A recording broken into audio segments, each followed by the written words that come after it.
Many, many years ago, there lived a man who was neither rich nor poor. He had 3 sons, all handsome, clever, and brave. One evening, their father called them close and prepared to send them out into the world. The road ahead is long, but you carry our honor with each step. Trust one another, and the path will open.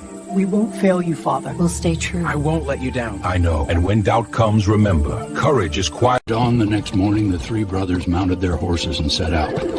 Their bags were filled for a week, their swords hung at their sides, and their father's words stayed in their hearts. All that day they rode across the land. When night came, they stopped to rest. But because the place was lonely and desolate, they agreed to keep watch in turns while the others slept. In the middle of the night, Tonguch heard a sound from the dark forest. A lion had come, scenting men. Not wishing to wake his brothers, he ran forward alone and met the beast with his sword.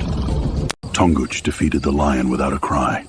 Then, saying nothing to his brothers, he cut a narrow ribbon from its hide, hid it beneath his shirt, and returned to camp as though nothing had happened. The next day they rode on and stopped at the foot of a mountain. There stood a lone poplar, a spring of sweet water, and behind it, a dark cave. But the brothers did not know who lived there. That night, when it was Hortensia's turn to keep watch, he heard a strange rustling near the cave. Out came Ajdar Sultan, the king of snakes. Like his elder brother before him, Hortensia chose to face the danger alone. Hortensia, too, said nothing. He took a narrow ribbon from the serpent's back, tied it beneath his shirt, and returned to camp as though the night had passed in perfect peace. On the 3rd night, Kenja noticed the fire had almost gone out. Climbing a hill to search for light, he saw a tiny flame far away in the darkness, so he mounted his horse and rode toward it. There, in the middle of the steppe, stood a lonely house. Kenja crept to the window and looked inside. Around the fire sat a band of men with harsh faces and angry eyes. At once, he guessed they were robbers. But Kenja was quick-witted. He entered the house and pretended to be a runaway rogue eager to join their band.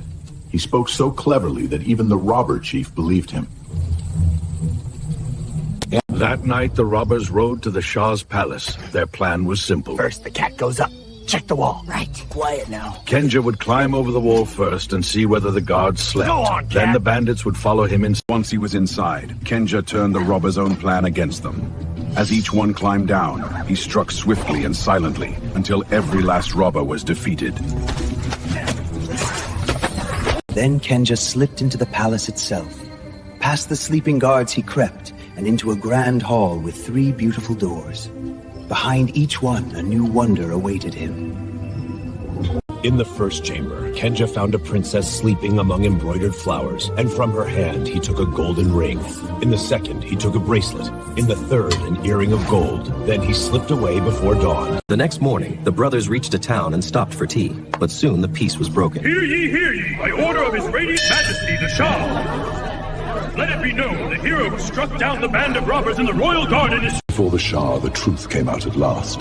Tonguch revealed the ribbon from the lion he had slain. Hortensia showed the sign of the Serpent King, and Kenja laid down the princess's jewels and told of the night in the palace. Shah was filled with admiration. He offered his 3 daughters to the brothers in marriage, and for 40 days a great feast was held. So the brothers came to live in the palace as honored sons-in-law. One day in the royal garden, a poisonous snake crept toward the sleeping Shah. Kenja saw the danger and cut it down at once.